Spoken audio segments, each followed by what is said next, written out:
لیا گیا ہوگا وہ پھر جو ہے وہ کڑواہٹ ہی پیدا کرے گا، وہ معاشرے کے اندر جو ہے برائی پیدا کرے گا، وہ بنیاد اس کی جڑ ہی کڑواہٹ والی ہے، اور یقینی طور پر اس سے معاشرے میں بے سکونی بھی پیدا ہوتی ہے۔ ناظرین، بڑی خوبصورت گفتگو کی ہے نجم الدین صاحب نے۔ پروفیسر غزنوی صاحب، آپ یہ کہیے گا کہ جس طرح پروفیسر صاحب بھی گفتگو فرما رہے تھے اور اس میں ہمیں یہ واضح ہوا کہ یقیناً یہ ایک ایسا ناسور ہے پھر جو پھیلتا ہی جاتا ہے، ہمیں سرکار دو عالم صلی اللہ علیہ وسلم کی حیات مبارکہ سے کوئی واقعہ ایسا بتائیے ہمارے ناظرین کی معلومات کے لیے کہ جس میں انہوں نے حلال اور حرام میں فرق واضح کیا ہو اپنی تعلیم کے ذریعے، اور کوئی ایسا واقعہ ان کے سامنے پیش آیا ہو جس میں انہوں نے بیزاری کا اظہار کیا ہو۔ دیکھیں، حضور صلی اللہ علیہ وسلم کی زندگی میں تو اس طرح کے بیسیوں واقعات ہیں، کیونکہ ظاہر ہے کہ آپ علیہ الصلوۃ والسلام کا تو فرض منصبی ہے حلال اور حرام کی وضاحت کرنا، اس کو بیان کرنا۔ اس حوالے سے متعدد واقعات ہمیں ملتے ہیں احادیث مبارکہ کے اندر۔ مثلا آپ لوگوں کو اس طرح متوجہ کرتے تھے کہ تم حلال کمانے کے لیے محنت کی طرف جاؤ۔ ایک آدمی آپ کے پاس آتا ہے اور آ کر آپ کی خدمت میں حاضر ہوتا ہے، آپ علیہ الصلوۃ والسلام بجائے اس کے کہ اس کو کسی اور چیز کی طرف متوجہ کریں، آپ اس کے لیے خود سے وہ کوئی چھوٹی سی چیز لے کر آتا ہے، کوئی برتن لے کر آتا ہے، آپ اس کو خود نیلام کرتے ہیں، فروخت کرتے ہیں۔ 2 درہم کا وہ فروخت ہوتا ہے، پھر اس سے آپ اس کے لیے دستہ خریدتے ہیں اور اس کے لیے کلہاڑی بناتے ہیں، اسے فرماتے ہیں کہ تم جو ہے وہ بازار میں جاؤ، مارکیٹ میں یا جنگل میں جا کے لکڑیاں کاٹو اور جا کر پھر مجھے تم 1 مہینے تک یہاں نظر نہ ہو۔ گویا آپ خود اس کو فرما رہے ہیں کہ تم یہاں سے چلے جاؤ، میرے سامنے مت آؤ، جا کر 1 مہینے کے بعد آ کر مجھے ملو۔ وہ مہینے کے بعد آ کر ملتا ہے، بتاتا ہے کہ میری حالت پہلے سے کہیں بہتر ہو گئی ہے۔ تو اس سے اندازہ یہ ہوتا ہے، پتہ یہ چلتا ہے کہ انبیاء علیہم السلام کی بھی زندگی اگر آپ دیکھیں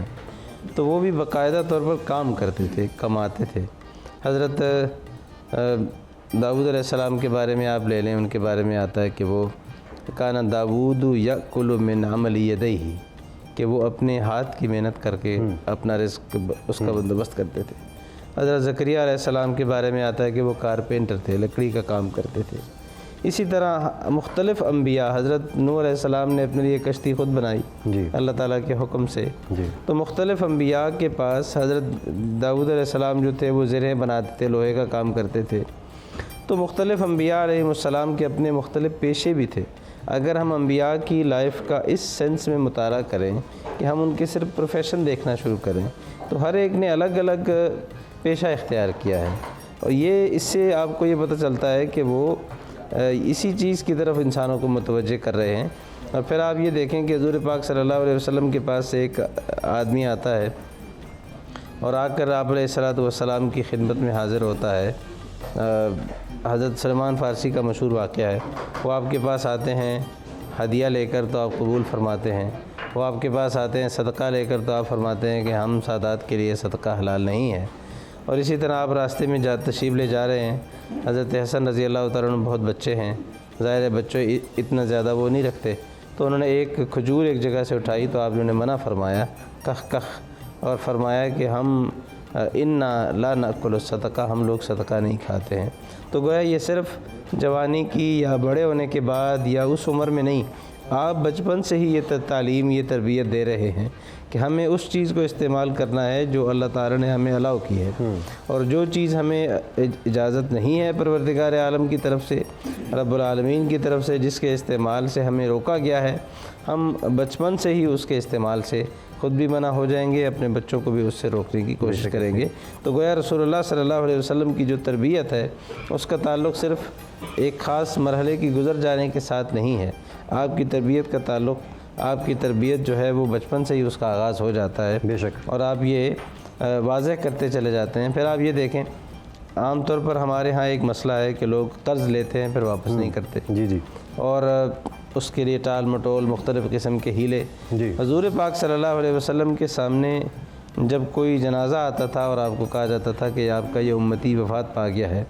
اور اس کی جنازہ آپ اس کی امامت فرمائیے، تو آپ پہلا سوال یہ کرتے تھے کہ اس نے کوئی قرض لیا تھا؟ اللہ۔ اب اگر اس نے کوئی قرض لیا تو پھر پوچھتے تھے کہ اس نے ادا کر دیا. اگر ادا جواب ہوتا تھا کہ نہیں ادا کیا تو پھر آپ اگلا سوال کرتے تھے کہ اس نے اتنا مال چھوڑا ہے کہ اس میں سے ادا ہو سکتا ہو. اگر اتنا مال چھوڑا ہوتا تھا تو آپ جنازہ پڑھا دیتے تھے. اور اگر یہ معلوم ہوتا کہ اس نے اتنا مال نہیں چھوڑا جس سے اس کا قرض ادا کیا جا سکے تو پھر آپ علیہ الصلوۃ والسلام جنازہ پڑھانے سے انکار فرما دیتے تھے. اب ایک امتی ایک مسلمان شخص ہے. پھر اسی طرح آپ یہ دیکھیں کہ رسول اللہ صلی اللہ علیہ وسلم کے زمانے میں ایک دفعہ کہیں مال غنیمت میں کسی نے خیانت کر لی. جی.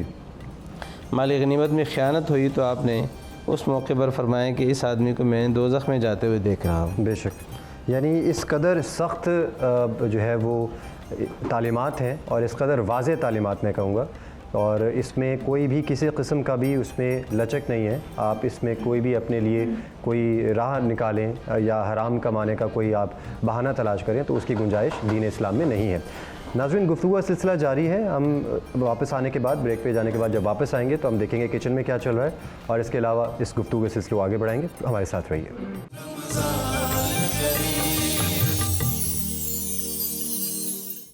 ناظرین, بریک کے بارے میں پھر سے آپ کو خوش آمدید کہتے ہیں. کھانے کی خوشبو اس قدر زبردست ہوتی جا رہی ہے, اور جس طرح سے افطار کا وقت قریب آ رہا ہے, ہماری جو شیف ہیں نائب صاحبہ, انہوں نے تقریباً اپنی تیاری مکمل کر لی ہے. نائب صاحب بتائیے گا ہم کس فیز میں اس وقت کھانے کی تیاری کے؟ ہم بس اب ڈرنک بنانے لگے ہیں. اچھا, ڈرنک کون سی ہے والا؟ ڈرنک ہم بنا رہے ہیں ڈرائی فروٹس اور روح افزا کے ساتھ ہم بنا رہے ہیں. اچھا اچھا اچھا. تو براؤنیز ہماری بیک ہو گئی ہوئی ہیں. براؤنیز کو ابھی ٹھنڈا ہونے دیں گے, پھر اس کو نکالیں گے تاکہ یہ جیسے گرم گرم آپ کبھی بھی کسی کیک وغیرہ کو نکالتے ورنہ وہ ٹوٹتا ہے. تو یہ براؤنی ہے یہ آپ نے براؤن شوگر میں بنائی ہے یا پھر یہ؟ نہیں, ہم نے یہ آئسنگ شوگر میں بنائی ہے, بٹ آپ براؤن شوگر کے ساتھ بھی بنا سکتے ہیں. جتنی کوانٹٹی میں نے آئسنگ کے لیے اتنی کوانٹٹی آپ براؤن شوگر کے ساتھ بھی لے سکتے ہیں. اچھا, کچھ لوگ ہوتے ہیں اس پہ تھوڑا سا آپ کیونکہ بہتر روشنی ڈال سکتی ہیں, جو مطلب براؤن شوگر کی جگہ یا آپ کہہ لیں براؤن شوگر کے طور پہ یہ آپ گڑ کو ڈائریکٹ ہی وہ پیس کے اور وہ شکر کے طور طرح کا کوئی چیز ایلیمنٹ, تو کیا سے کوئی ٹیسٹ میں فرق آئے گا؟ یس, ٹیسٹ میں ڈفرینس ضرور ہوتا ہے. وہ ذرا مائلڈ ان ٹیکسچر ہوتا ہے, آل دو اٹس لائک گڈ کہ آپ آرگینک چیز یوز کر رہے ہو,